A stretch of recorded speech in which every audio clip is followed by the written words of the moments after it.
we are here in this program with the problem of fresh drinking water in our society. We conducted some experiments with the samples of some water from wells and checked the pH value.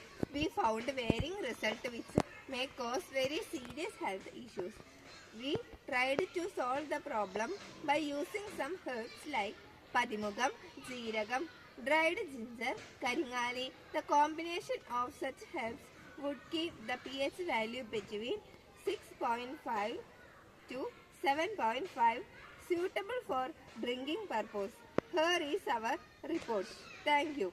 This is our project report.